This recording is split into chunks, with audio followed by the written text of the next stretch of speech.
മുത്തുമണീസാ, ഞാനിവിടെ എൻ്റെ വീട്ടിൽ ചാരടിമ്പിൽ ഇങ്ങനെ കിടക്കുക. അപ്പോൾ ഞാൻ ഇവിടെ ഇങ്ങനെ ആകാശത്തൊരു കാഴ്ച കണ്ടു. ആ കാഴ്ച കണ്ടപ്പോൾ എവിടെ പോയാ വരട്ടെ കാഴ്ച. എനിക്ക് ഒരു 4 വർഷം മുന്നത്തെ എന്നെ തന്നെ ഓർമ്മ വന്നു.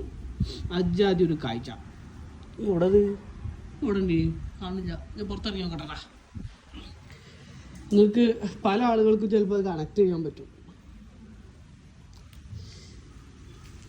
ഇവിടെ കൊടുത്തത്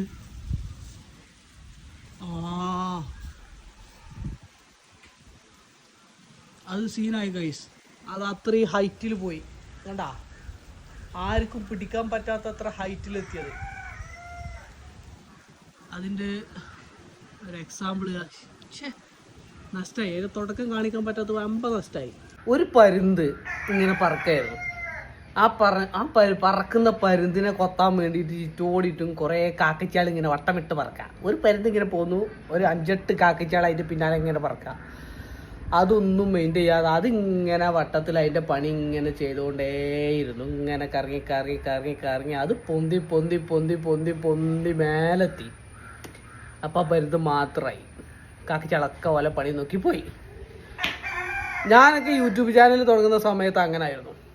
വിമർശിക്കാനും കുറ്റം പറയാനും പുച്ഛിക്കാനും ഇഷ്ടംപോലെ ആൾക്കാരുണ്ടായിരുന്നു ചുറ്റുഭാഗത്തും. ഇപ്പം അതൊക്കെ വളരെ കുറഞ്ഞിക്കണേ. ഇപ്പം അങ്ങനെ വല്ലവരും കാണണില്ല. അപ്പം എനിക്ക് അതുമായിട്ട് കണക്ട് ചെയ്യാൻ പറ്റി. അത്രേ ഉള്ളൂ ലൈഫ്. നമുക്കൊരു ടാർഗറ്റ് ഉണ്ടെന്നുണ്ടെങ്കിൽ, നമുക്ക് നമ്മളിൽ ഒരു വിശ്വാസം ഉണ്ടെന്നുണ്ടെങ്കിൽ മുന്നോട്ട് പോവുക.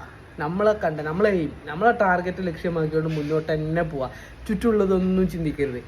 അപ്പം എന്തായാലും ഒരു നാൾ നമ്മൾ ഉയർച്ചയിലെത്തും. സെയിം ടൈം മറ്റുള്ളവർക്ക് ബുദ്ധിമുട്ടാവുന്ന കാര്യങ്ങളും ചെയ്യരുത് കേട്ടോ. നമ്മളുടെ കാര്യം മറ്റുള്ള ആളുകളെ ബുദ്ധിമുട്ടാക്കാതെ ദ്രോഹിക്കാതെ നമ്മളുടെ കാര്യത്തിൽ ഫോക്കസ് ചെയ്ത് ഇങ്ങനെ മുന്നോട്ട് ഇങ്ങനെ പോയാൽ ഒരു നാൾ നമ്മൾ ഉയർച്ചയിലെത്തും. അപ്പോൾ ഈ വട്ടമിട്ട് പറക്കുന്ന കാക്കച്ചികളൊന്നും പിന്നെ വരാൻ സാധ്യതയില്ല, വരൂല. കാരണം ഓൽക്ക് പിന്നെ വരല് പുച്ഛം, അസൂയ, കുശുമ്പ് അങ്ങനത്തെ സാധനങ്ങളേക്കാരം. അത് കുറച്ചും കൂടി ഇപ്പം നമ്മളെ നാട് എത്തിയിട്ടില്ല. നമ്മളിപ്പോൾ ഇങ്ങനെ കുറേയൊക്കെ ഇങ്ങനെ അനുഭവിച്ചുകൊണ്ട് നിൽക്കുകയാണ്. കുറച്ചും കൂടിയൊക്കെ കഴിയുമ്പോൾ നമ്മളൊക്കെ അങ്ങോട്ട് എത്തുമ്പോൾ പിന്നെ ഈ പറഞ്ഞ ആൾക്കാരൊക്കെ നമ്മൾ പിന്നാലെ ഇങ്ങോട്ട് വന്നോളും. അപ്പോൾ ആ ദിവസത്തിന് വേണ്ടി നമുക്ക് വെയിറ്റ് ചെയ്യാം. അപ്പോൾ ടാറ്റ, ബൈ.